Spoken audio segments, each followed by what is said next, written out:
look at Ryan's team, and they know he's ready. I look at Tank, and he looks ready.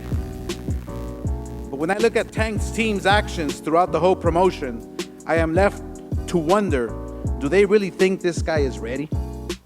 Catch weights and rehydration clauses, late afternoon weigh-ins, all of these small petty requirements points to a team that looks to protect their fighter.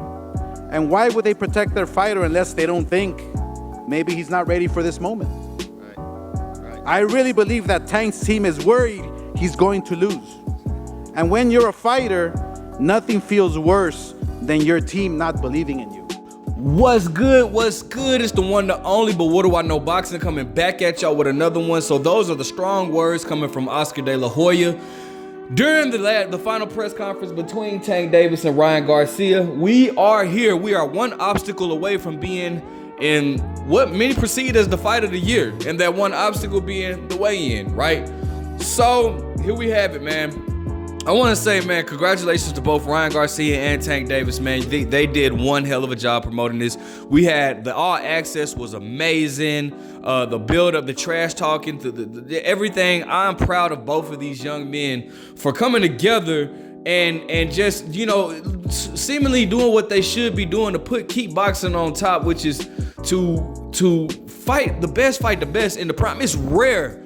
I mean, I just want you guys to understand and appreciate the fact that it is like what we're getting this weekend is super rare. The fact that we have two young fighters, undefeated, knockout punchers, bro. I couldn't ask for a better event. We couldn't ask for a possible better event, all right? Now, it is some things I wanted to talk about. The reason why you heard what you heard in the beginning of my segment is because I have a few issues with what De La Hoya is saying, right?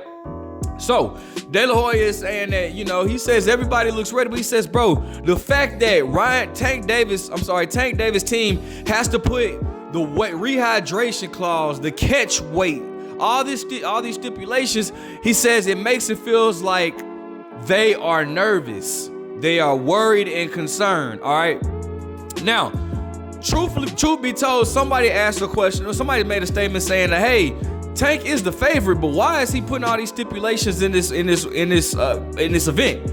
Now, honestly, I'm an honest to God truth. I have Tank winning this fight. I'm going for Tank. I'm a Tank Davis fan, but I'm gonna be honest with you. If you are wondering that, bro, you are exactly 100% correct, bro. Like, I feel the same way. Why do you have to have these stipulations in the fight when you're already favored to win? Like, I thought the Tank could win without these stipulations. Like, I don't understand why he has to have these stipulations in the fight in order to win, right?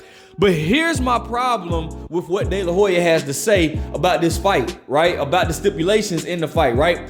De La Hoya, Oscar De La Hoya. So it's okay when Tank Davis does it to your fighter, he's considered nervous. His team is worried. Well, what about all the times that you did that to other fighters when you had Canelo? How many times did Canelo have a fight at a catch weight? How many times did Canelo have to have put a rehydration clause in his fights, bro? You did the exact same thing when you had to Canelo to different fighters, Danny Jacobs, Chavez Jr. Like, bro, and I'm not even gonna talk. That's just the rehydration clause. I'm not even talking about the way. Another fighter, Sergey Kovalev, or rehydration clause with Sergey Kovalev.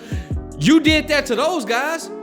So, and then the catch weight, I'm not even gonna get involved with the catch weight. The catch weight, I'll be listing all day. So it's okay when you do it, it's justified, it's okay. But when somebody does it to your fighters, now you're saying that they're worried and they're nervous. That makes absolutely no sense to me, De La Hoya. I mean, it's the hypocrisy for me.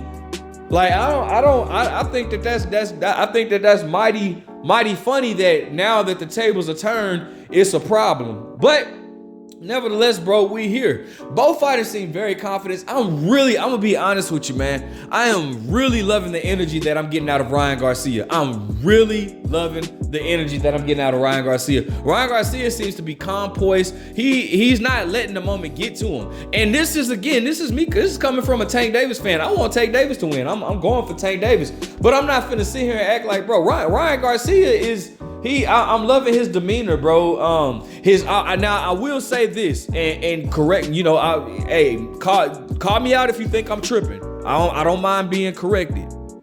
But when they were doing the segment, or when they were doing the press conference, and they had zoomed in on Ryan, like it did look like his face was a little sunken in. All right, so I don't know if Ryan, if I don't know if he's drained or anything like that. But I will tell you from what I know, that's why I say the weigh-ins are super important. People don't realize how important the weigh-ins are. You get a chance to look at their physique.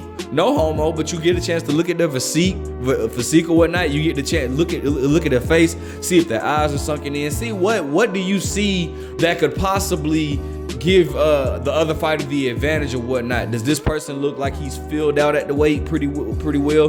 Does this person look like he's sunken in, at the weight? So the weigh-ins are definitely important. And I noticed, like I said, I noticed a little bit of that, but again, I could be tripping. All right, it could absolutely mean nothing. Ryan Garcia said, Ryan Garcia says he's ready. He has, I like what he said about Tank Davis. I really love what he said when he stated, like, hey, bro, if I'm such an easy fight, if I'm so easy, if I'm not gonna be no problem, why do you have people in there spying on me? Why do you have people in there spying on me? And bro, that I couldn't say. I mean, I can't. Again, that was one of the situations where I was like, damn, he got a point. I mean, if it's that easy, Tank, why do you have people spying on him, bro? Like, I don't get that.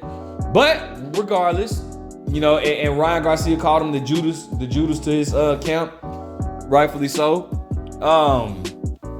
But regardless, bro, like, listen, bro, both fighters seem ready, bro. I'm super excited about this, man.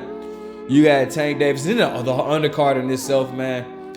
I just can't wait. I'm ready for the weigh-in tomorrow. I'm not even gonna lie to you. All right. Now, as far as the trash talking goes, listen, I love it.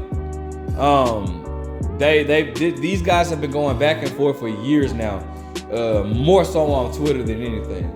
However, that we're here.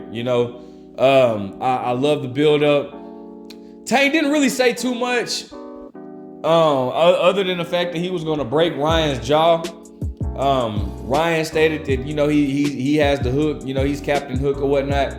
Now, I will say this: you would be crazy to think that Ryan Garcia is just gonna rely on his hook. Like, you would be crazy if you think that Ryan Garcia is just gonna rely on his hook. You crazy. I really feel like, if I'm being honest, I think that Joe Guzman is going to try and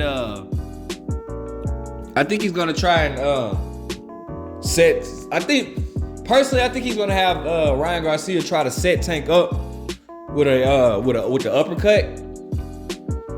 Again, I think the timing is gonna be very important in this fight for Ryan Garcia.